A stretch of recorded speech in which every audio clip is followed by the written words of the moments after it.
बिस्मिल्लाहिर्रहमानिर्रहीम। अस्सलाम वालेकुम students. First year biology chapter number 1 cell structure and function का और आज हम जिस टॉपिक को डिस्कस करने जा रहे हैं दैट इज़ सेल वॉल। तो अपने टॉपिक की तरफ चलते हैं। कहते हैं कि many cells have an extra cellular component exterior to the membrane called cell wall. Cellular means cells, extra mean के एक यहाँ पे कोई सेल के बाहर एडिशनल कंपोनेंट की बात हो रही है। Exterior means outside to the membrane. Membrane यहाँ पे सेल मेम्ब्रेन या प्लाज्मा मेम्ब्रेन की बात हो रही है, यानी कि बहुत सारे सेल्स ऐसे हैं जिनमें प्लाज्मा मेम्ब्रेन के आउटसाइड एक एडिशनल लेयर पाई जाती है that is called as cell wall. अब लोकेशन देखते हैं कि किन किन सेल्स में ये प्रेजेंट होती है। The cell wall is present in plant cells, जितने भी प्लांट सेल्स हैं उनमें पाई जाती है। प्रोकैरियोट्स यहाँ पे यूनिसेलुलर ऑर्गेनिजम्स की बात हो रही है लाइक बैक्टीरिया, वो organisms which is made up of only one cells and fungi, but animal cells do not have cell wall. लेकिन यहाँ पे एक्सेप्शन है कि कुछ सेल्स ऐसे हैं लाइक एनिमल या फिर एनिमल लाइक प्रोटिस्ट जिन्हें हम प्रोटोजोन्स कहते हैं, उनमें सेल वॉल एब्सेंट होती है। इसकी वजह क्या है कि एनिमल का जो मोड ऑफ लाइफ है वो लोकोमोटर मोड ऑफ लाइफ है। लोकोमोटर का वर्ड निकला है मूवमेंट से, means movement from one place to another. और सेल वॉल की नेचर जो होती है वो रिजिड होती है, वो रिजिडिटी यानी कि वो किसी भी सेल को जो है ना वो होल्ड करने का काम करती है। क्योंकि एनिमल सेल ने जो है वो एक जगह से दूसरी जगह मूव करना होता है, तो so that's why cell wall is absent in all animal cells. Composition देख लेते हैं। Plant cell wall made up of cellulose. Cellulose is a type of carbohydrate polysaccharide की एग्जांपल है। प्रोकैरियोट सेल वॉल, अगर प्रोकैरियोट्स में देखा जाए तो उनकी जो सेल वॉल होती है वो पेप्टिड और ग्लाइकन की बनी हुई होती है। It is also a type of polysaccharide. Fungi cell wall को अगर देखा जाए तो it is made up of chitin and chitin is also a type of polysaccharide. Function की बात की जाए तो सेल वॉल का अगर हम स्ट्रक्चर देखें तो इसमें कुछ हमें पोर्स नजर आते हैं। कह रहे हैं कि the cell wall is porous. Porous का वर्ड निकला है पोर से। तो पोर्स का अब क्या काम होता है कि इसका ये काम है कि वो मूवमेंट यानी कि सब्सटेंसेस को अलाउ करती है in and out of the cells. वो कौन हो सकता है? That is water and dissolve material means के वाटर के अंदर जितने भी जो मटेरियल या सब्सटेंसेस जो डिजोल्व होते हैं तो वो वाटर के साथ जो है वो सेल के अंदर और बाहर ट्रांसपोर्ट होते हैं with the help of cell wall. अब यहाँ पे अगर हम थोड़ा सा स्ट्रक्चर ड्रॉ करें, for example it is a cell. Cell के बाहर सेल का जो अंदर वाला जो मैट्रिक्स रीजन होता है दैट इज साइटोप्लाज्म। ये सारे साइटोप्लाज्म एंड इसके अंदर जितनी भी ऑर्गेनेल्स हैं ये आगे हम वन बाय वन डिस्कस करेंगे। सेल साइटोप्लाज्म के अंदर बहुत सारी दरमियान में होता है न्यूक्लियस और इसके अराउंड बहुत सारी ऑर्गेनेलिस पाई जाती हैं। इसके बाहर जो फर्स्ट लेयर आपको नजर आती है that is cell membrane and cell membrane is present in all cells. Animal cell का अगर हम स्ट्रक्चर देखें तो उनकी जो एक्स्ट्रा सॉरी उनकी जो आउटर मोस्ट लेयर होती है दैट इज सेल मेम्ब्रेन। अगर हम प्लांट सेल की बात करें तो हमने जैसा कि ऊपर कहा कि सेल मेम्ब्रेन के बाहर एक एडिशनल लेयर पाई जाएगी। तो एक एडिशनल लेयर अगर मैं प्लांट सेल की बात करूं तो यहाँ पे एक एडिशनल लेयर होगी that is cell wall. For example ये एक सेल है, सेल के अंदर ये जो रीजन आपको नजर आ रहा है दैट इज साइटोप्लाज्म। साइटोप्लाज्म के बाहर जो लेयर पाई जाती है that is plasma membrane.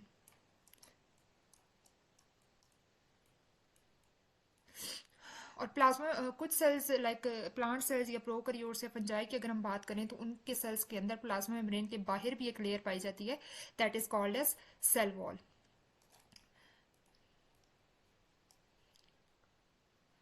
Next हम प्लांट सेल का कुछ डायग्रामेटिकली भी देख लेते हैं। ये प्लांट सेल की जो है ना वो डायग्राम है जिसमें ये अंदर वाला रीजन जो है ये साइटोप्लाज्म कहलाता है। इसके अंदर न्यूक्लियस और बहुत सारे ऑर्गेनल्स प्रेजेंट हैं। इसके साइटोप्लाज्म के बाहर जो बिल्कुल बाहर जो लेयर है दैट इज सेल मेम्ब्रेन। ये वाली लेयर कहलाती है सेल मेम्ब्रेन या प्लाज्मा मेम्ब्रेन। इस लेयर की बात हो रही है दैट इज सेल मेम्ब्रेन। और अगर प्लांट सेल को देखा जाए तो सेल मेम्ब्रेन के बाहर एक और लेयर आपको नजर आ रही है दैट इज सेल वॉल। अच्छा, तो यहाँ पे हम लेयर्स की बात करते हैं। तो सेल वॉल की जो लेयर्स होती हैं it is made up of 3 layers. Primary cell wall, secondary cell wall and middle lamella. One by one discuss करने से पहले हम यहाँ पे इसको डायग्रामेटिकली देख लेते हैं। ये है यहाँ पे मैंने दो सेल ड्रॉ की हैं, cell number 1 and cell number 2। सबसे पहले जो सेल वॉल की जो लेयर डेवलप होती है that is middle lamella. Middle lamella जो है वो दो सेल्स को जोड़ने का काम करती है, लाइक स्टिकिंग का काम करती है। तो ये आप देख सकते हैं कि ये मिड जो आपको सरफेस नज़र आ रही है ये दोनों सेल्स के साथ अटैच है, यानी कि दोनों सेल्स को आपस में जोड़ रही है। और उसके बाद जो दूसरी लेयर डेवलप होती है that is primary cell wall. अच्छा, अब प्राइमरी सेल वॉल जो होती है अगर उसकी नेचर देखी जाए तो ये फ्लेक्सिबल होती है। फ्लेक्सिबल का ये मतलब है कि ये स्ट्रेच हो जाती है, और स्ट्रेच होने के बाद ये अपनी जब शेप को डीफॉर्म कर लेती है तो ये अपनी ओरिजिनल शेप पे वापस नहीं आती। यानी कि इस प्रॉपर्टी को हम इलास्टिसिटी का नाम नहीं देंगे, बल्कि हम ये कहते हैं कि इट स्ट्रेचेस प्लास्टिकली। प्लास्टिकली का ये मतलब है कि जैसे आप प्लास्टिक को अगर उसकी शेप को आप डीफॉर्म करते हैं तो वो अपनी ओरिजिनल शेप पे वापस नहीं आता, बिल्कुल इसी तरह जो प्राइमरी सेल वॉल होती है वो ड्यूरिंग सेल डिवीजन जो है वो डेवलप हो जाती है। और जैसे जैसे सेल जो है वो ग्रो करता है, साइज में बड़ा होता है, तो प्राइमरी सेल वॉल भी जो है वो बाहर की तरफ जो है वो स्ट्रेच होती है। अच्छा, जब सेल अपना जो है ना वो साइज जितना उसने मैच्योर होना था, सेल मैच्योर हो गया, जब वो पूरी तरह से ग्रो कर जाता है तो बिल्कुल लास्ट पे जो है वो सेकेंडरी सेल वॉल जो है वो डेवलप होती है। अब सेकेंडरी सेल वॉल लास्ट पे क्यों डेवलप हुई? क्योंकि सेकेंडरी सेल वॉल की जो नेचर होती है दैट इज रिजिड। अगर ये ड्यूरिंग सेल डिवीजन जो है वो डेवलप हो जाए तो फिर सेल जो है वो ग्रो नहीं कर सकता, अपने साइज को बड़ा नहीं कर सकता। तो इसीलिए हम कहते हैं कि ओवरऑल जब हम बात करते हैं तो हम कहते हैं कि सेल वॉल की जो नेचर होती है वो रिजिड होती है। अब वन बाय वन देख लेते हैं। अच्छा, number one, primary cell wall. Primary cell wall is a true wall and develops in newly growing cell. Newly growing cell that is during cell division. Newly growing cell हमने क्यों बात की है? क्योंकि हमने कहा है कि जब सेल जो है वो ग्रो कर रहा होता है, यानी कि ग्रोइंग फेज में होता है, तो तब ये डेवलप होती है। क्योंकि ये फ्लेक्सिबल है और स्ट्रेच करती है, सो दैट्स वाई जैसे जैसे सेल ग्रो करता है तो साथ साथ प्राइमरी वॉल भी जो है वो स्ट्रेच करती है और साइज में बड़ी होती है। The primary cell wall is present inner to the middle lamella. जैसा कि हमने डायग्राम में देखा कि सबसे पहले जो लेयर डेवलप होती है दैट इज मिडल लेमिला, और मिडल लेमिला के इनसाइड जो पहली लेयर डेवलप होती है that is primary cell wall. Primary cell wall की अगर नेचर देखी जाए तो primary cell wall is thin and slightly flexible. अब फ्लेक्सिबल क्यों है? क्योंकि इसने स्ट्रेच होना है, सो दैट्स वाई इसकी नेचर जो होती है वो फ्लेक्सिबल होती है। कंपोजिशन की बात की जाए तो the primary cell wall is composed of cellulose microfibrils. Cellulose, जैसा कि पहले भी हमने बात की, it is a type of carbohydrate, polysaccharides की एग्जांपल में आता है। Micro means small, fibrils mean thread like यानी कि धागे नुमा स्ट्रक्चर्स। तो सेलुलोज यानी कि सेलुलोज की एक चेन होती है जो कि आपको जो है ना बिल्कुल फिब्रिल्स यानी कि धागेदार आपको स्ट्रक्चर्स नजर आते हैं बहुत सारे, running through the matrix of the other polysaccharide like the hemi cellulose and the pectin.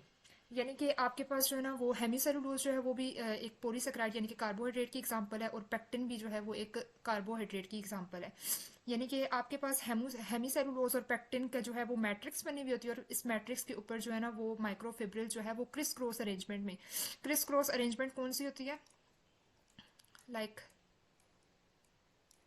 ये वाली arrangement, this is criss cross arrangement. ये नीचे जितना भी रीजन होगा वो मैट्रिक्स होगा, और वो मैट्रिक्स किसकी बनी हुई होगी? हेमीसेलुलोज की और पेक्टिन की, और उसके ऊपर माइक्रोफेब्रिल सेलुलोज माइक्रोफेब्रिल्स के जो होते हैं उनकी क्रिस क्रॉस अरेंजमेंट की लेयर्स बनी हुई होती हैं। और इस तरह से अब इसका क्या मकसद है? अब आप किसी चीज़ को धागे से ऐसे ऊपर से जो है ना वो बांध दें तो क्या होगा? वो चीज़ अपनी शेप को मेंटेन रखेगी। तो बिल्कुल इसी तरह इसका काम क्या होता है ताकि ये सेल को जो है वो मैकेनिकल स्ट्रेंथ प्रोवाइड करे और मैकेनिकल सपोर्ट प्रोवाइड करे। नीचे हम देख लेते हैं, कहता है कि द माइक्रोफिब्रिल्स शो आ, अच्छा अब जो सेलुलोज माइक्रोफिब्रिल जो कि क्रिस क्रॉस अरेंजमेंट शो कर रहे हैं, the microfibrils show a criss cross arrangement in layers one above the other. यानी कि एक लेयर के ऊपर वन अबव दी अदर का क्या मतलब है? यानी कि एक लेयर और उसके ऊपर दूसरी, फिर एक लेयर, फिर उसके ऊपर दूसरी। तो इस तरह से लेयर्स एक दूसरे के ऊपर अरेंज हुई होती हैं क्रिस क्रॉस अरेंजमेंट में। अब इस अरेंजमेंट का क्या मकसद है? This features give the cell great strength. अब क्योंकि उसने सेल को एक जगह पे होल्ड करके रखा हुआ है तो ऑब्वियसली वो सेल को क्या प्रोवाइड करेगा? स्ट्रेंथ प्रोवाइड करेगा। अच्छा, तो यहाँ पे जो दूसरी लेयर है that is secondary cell wall. Secondary cell wall is form between the primary cell wall and the plasma membrane only in sclerenchyma cells. यहाँ पे एक और बात डिस्कस कर दूं कि सेकेंडरी सेल वॉल जो होती है वो तमाम सेल्स के अंदर प्रेजेंट नहीं होती, सिर्फ कुछ सेल्स के अंदर प्रेजेंट होती है, जैसा कि स्क्लेरेनकाइमा सेल्स। स्क्लेरेनकाइमा सेल्स भी प्लांट्स में प्रेजेंट होते हैं जो कि सेल को जो है वो सपोर्ट प्रोवाइड करते हैं। अच्छा, इसके अलावा बात करूँ तो मैं जाइलम टिश्यू का काम क्या होता है? वाटर की ट्रांसपोर्ट करना प्लांट के अंदर। अब वाटर को अगर देखा जाए तो हम वाटर तो रूट्स के अंदर होता है, लेकिन उनको लीव्स तक भी पहुंचाना होता है। तो उन्हें क्या करना है कि जाइलम टिश्यू को जो है वो वाटर लेके जाना है अगेंस्ट द ग्रेविटी, क्योंकि जैसे जैसे हम ग्रेविटी से ऊपर जाते हैं इट्स मीन कि हम अगेंस्ट द ग्रेविटी जा रहे हैं, तो यानी कि हम ग्रेविटेशनल फोर्स को के ऑपोजिट जा रहे हैं। तो ऑब्वियसली कोई फोर्स हमें चाहिए होती है, तो इस वजह से सेकेंडरी सेल वॉल वहाँ पे प्रेजेंट होती है ताकि सेल जो है वो होल्ड कर सके उसको। तो अगर लोकेशन देखी जाए तो सेकेंडरी सेल वॉल जो है वो किसके दरमियान प्रेजेंट है, प्राइमरी सेल वॉल के दरमियान और प्लाज्मा मेम्ब्रेन के दरमियान। फॉर एग्जांपल ये दो सेल्स हैं, सबसे पहली लेयर जो डेवलप होती है पहले भी हम बात कर चुके हैं दैट इज मिडल लेमिला, और मिडल लेमिला के बाद जो लेयर डेवलप होती है that is primary cell wall, और प्राइमरी सेल वॉल के बाद जो लेयर डेवलप होती है that is secondary cell wall.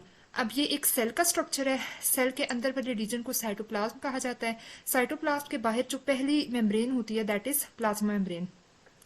अब प्लाज्मा मेम्ब्रेन और प्राइमरी सेल वॉल के दरमियान जो लेयर प्रेजेंट है that is secondary cell wall. Hope so आपको ये जो है ना बात क्लियर होगी। Secondary cell wall is form between the primary cell wall and the plasma membrane only in sclerenchyma cells. अच्छा, अब ये कब आती है, the secondary cell wall develops, कब डेवलप होती है, only when the cell has reached maximum size that is complete its growth because it is very much thick and rigid therefore it does not allow further growth. बार बार ये बात मैं repeat कर चुकी हूँ कि क्योंकि ये रिजिड होती है, ये सेल को जो है ना वो ग्रो करने नहीं देती, सो दैट्स वाई जब सेल अपनी ग्रोथ को कंप्लीट कर लेता है तो उसके बाद ये डेवलप होती है। अच्छा, अब कंपोजिशन को देखा जाए तो बेसिकली प्राइमरी सेल वॉल और सेकेंडरी सेल वॉल की कंपोजिशन जो है वो सेम ही है। यहाँ पे जो फर्क है वो सिर्फ है लिग्निन का और इनऑर्गेनिक सार्स या फिर वैक्सीज वगैरह का। अब लिग्निन और इन चीज़ों का क्या काम है, बेसिकली यही वो सब्सटेंसेस हैं जो कि सेकेंडरी सेल वॉल को जो है वो रिजिडिटी प्रोवाइड करते हैं। अच्छा, the secondary cell wall provides definite shape and mechanical support to the cell. क्योंकि ये रिजिड है तो ऑब्वियसली सेल को की शेप को मेंटेन रखेगी और उसको ओवरऑल जो है मैकेनिकल सपोर्ट भी प्रोवाइड करेगी। उसके बाद जो तीसरी लेयर है दैट इज मिडल लेमिला।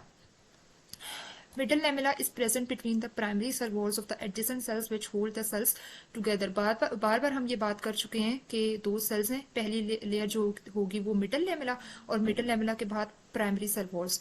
तो वो कह रहे हैं कि मिडल लेमिला कहाँ पे प्रेजेंट है, दो सेल्स की प्राइमरी सेल वॉल के दरमियान जो लेयर प्रेजेंट है दैट इज मिडल लेमिला। और मिडल लेमिला का काम क्या है, which holds the cells together, यानी कि दो सेल्स को आपस में पकड़ के रखना, जोड़ के रखना।